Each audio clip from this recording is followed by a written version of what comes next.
What's a boat doing in the middle of a desert? It's a question that has baffled archaeologists for decades. In the heart of Egypt, far from the nearest shoreline, an astonishing discovery was made: ancient ships buried beneath the sands of Abydos. These vessels weren't mere models or remnants. They were full-sized, seaworthy ships that predate the Great Pyramids by centuries. Who built them? Why were they placed so deliberately in the desert? And what secrets do they hold about the seafaring capabilities of ancient civilizations? Join us as we uncover the mystery behind these forgotten fleets. The discovery at Abydos began in 1988, when a fierce desert storm swept across one of Egypt's oldest archaeological sites near the region. As the sands shifted, they revealed something completely unexpected: wooden beams protruding from the ground, hollowed out and weathered by time. For years, this strange find remained a mystery. It wasn't until an American archaeological team returned to the site in 2000 that things took a dramatic turn. What they uncovered would change history. Buried beneath the desert were the remains of a massive fleet of 14 ancient boats, each about 70 feet long, lying side by side, perfectly parallel to one another. These weren't models or decorative objects. They were full-size ships. The wood, though degraded and riddled with termite damage, was still preserved well enough for scientists to extract samples. What they found was shocking. Radiocarbon dating revealed that these ships were nearly 5,000 years old, making them the oldest fleet ever discovered. Their age placed them at least 500 years before the construction of the Great Pyramids at Giza. But how did such massive ships end up buried deep inland, miles away from the Nile's current course? Initially, scholars believed that these vessels once floated on the banks of the mighty river. Yet, further studies debunked that theory. The Nile had never flowed close enough to this burial site. Even more curious, if these boats had been docked on a riverbank, their positioning would have been haphazard. Instead, they lay neatly aligned, as if intentionally arranged. Excavations revealed that each ship rested within its own mud brick vault, a chamber designed to house it perfectly. These enclosures were about a third the size of a tennis court, with mud brick walls lined with over 120 boat drawings, carefully painted on whitewashed surfaces that had somehow survived the ages. Though local villagers and early explorers had known of the site's existence for over a century, it wasn't until the 21st century that the true significance of the Abydos boats was understood.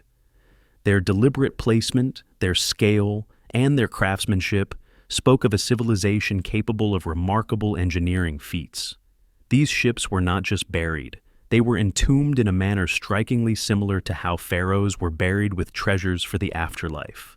The significance of the Abydos fleet goes far beyond just another archaeological find. It rewrote a crucial chapter in our understanding of ancient Egyptian engineering and shipbuilding. Prior to this, most evidence of Egyptian ships came from small wooden models found in tombs, like those discovered in King Tutankhamun's tomb, where 35 miniature boats offered insights into nautical life. But models can only tell so much. The ships at Abydos were the real deal, seaworthy vessels capable of transporting dozens of rowers across water. These weren't primitive rafts or dugout canoes either. Unlike earlier boats made from hollowed-out tree trunks or bundled reeds, the Abydos fleet was crafted from planks lashed together, a shipbuilding technique that marked a significant technological leap. This method, known as shell-first construction, was rare at the time and suggests a far more advanced understanding of maritime craftsmanship than previously believed. But perhaps the most astonishing detail was the wood itself. There are no forests in Egypt's desert. The nearest source of quality timber, specifically cedar wood, was Lebanon, hundreds of miles away. This means the builders of the Abydos fleet had not only the resources but also the logistical capability to import massive quantities of timber across great distances. Such an enterprise would have been reserved for the elite of society, likely the pharaoh himself. The arrangement of the ships, each resting in its brick-lined chamber, adds another layer of mystery. These vaults weren't simple pits. They were carefully designed enclosures, almost ceremonial. The walls were adorned with intricate boat drawings, reinforcing the significance of these vessels. Their placement, construction, and materials suggest they were never intended for regular use. Instead, they were purpose-built, likely symbolic and possibly ritualistic. A fleet designed not for earthly waters, but for a voyage beyond life.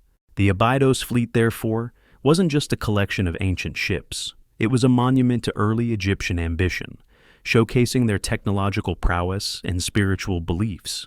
To truly understand why these monumental ships were buried in the desert, we have to step into the spiritual world of ancient Egypt.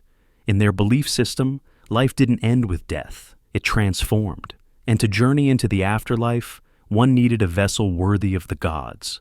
Central to this belief was Ra, the Egyptian sun god, who sailed across the sky during the day and navigated through the underworld at night aboard a solar boat. The pharaoh, seen as the earthly embodiment of Ra, was expected to follow the same cosmic journey after death. Thus, for the pharaoh to be reborn each morning, just like the sun, he too required boats for the afterlife. This is where the Abydos fleet takes on its deeper meaning. These ships weren't mere tools for earthly travel. They were vehicles of spiritual passage, crafted to accompany the pharaoh's soul on his eternal voyage. Their burial near Abydos, a sacred city associated with Osiris, the god of the afterlife, strengthened this symbolism. The boat's orientation, perfectly aligned and meticulously arranged, echoed the order and harmony Egyptians believed governed both the cosmos and their society. Even Khufu's solar boat, discovered beside the Great Pyramid centuries later, followed this tradition, providing the pharaoh with transport for the next world. Yet despite their grandeur, scholars remain unsure whether the Abydos boats ever touched water. They may have been used in ceremonial processions or built purely for symbolic purposes. Either way, their construction demonstrates not only remarkable craftsmanship, but a deep spiritual commitment and an effort to ensure that Egypt's rulers could traverse the mysterious waters of eternity, just as they once ruled the Nile. The Abydos fleet is just one of many jaw-dropping examples of ancient Egyptian ingenuity. Across the sands of Egypt, other technological feats continue to amaze modern scientists and historians alike. One of the most remarkable is the solar boat of Pharaoh Khufu. Discovered in 1954 near the Great Pyramid of Giza, this vessel, unlike the Abydos fleet, was almost twice as long, stretching 143 feet, and was carefully disassembled and buried in a pit to accompany Khufu in the afterlife. The precision and craftsmanship of Khufu's boat mirror the sophistication seen at Abydos. Constructed with cedarwood planks tied together using rope, a method known as sewn plank construction, the boat's design was so advanced that when it was reconstructed, it floated perfectly. It demonstrated that ancient Egyptians possessed not only religious motivations for their ships, but also real seaworthy engineering skills. But Egypt's engineering genius wasn't limited to shipbuilding. Venture south to Saqqara, and you'll encounter the Serapeum, a labyrinth of underground tunnels housing 24 massive granite sarcophagi, each weighing between 70 to 100 tons. These weren't ordinary coffins. Carved from a single block of granite, their surfaces were polished to a mirror, finished with precision so exact that even modern tools struggle to replicate it. How these giant boxes were transported through narrow tunnels and lowered into perfectly fitted niches remains a puzzle. The tunnels themselves were only slightly wider than the sarcophagi, leaving no room for hundreds of workers to maneuver. Some speculate the use of sand-filled chambers to lower the boxes, a technique requiring incredible skill and coordination. Adding to the mystery is the speculation that these sarcophagi weren't just for burying sacred bulls as traditionally believed. Some theories suggest they might have been sealed energy chambers, utilizing the piezoelectric properties of granite under pressure. The notion is controversial, but reflects the open questions surrounding ancient Egypt's technological prowess. Together, these marvels, whether ships buried in the desert, boats hidden near pyramids, or sarcophagi carved with uncanny precision, point to a civilization that blended spiritual belief with technological mastery, creating artifacts that continue to challenge modern understanding. While the Abydos fleet offers an incredible glimpse into Egypt's early mastery of shipbuilding, it's far from the only example of advanced ancient maritime technology. Across the world, other civilizations built remarkable vessels, raising the question, did these cultures develop seafaring independently, or was there a transfer of knowledge across distant lands? Take, for example, the Viking longships of Scandinavia, sleek, fast, and designed to navigate both open seas and shallow rivers. These vessels appeared thousands of years after the Abydos fleet, yet their construction shows an advanced understanding of hydrodynamics and ship stability. The Vikings used overlapping planks, known as clinker-built construction, allowing flexibility and strength in rough waters. Further back in time, the Phoenicians, renowned traders of the ancient Mediterranean, mastered shipbuilding techniques that enabled them to sail beyond the Straits of Gibraltar, possibly even reaching as far as the British Isles and West Africa. Their sturdy merchant ships were equipped with a central keel, improving stability during long voyages.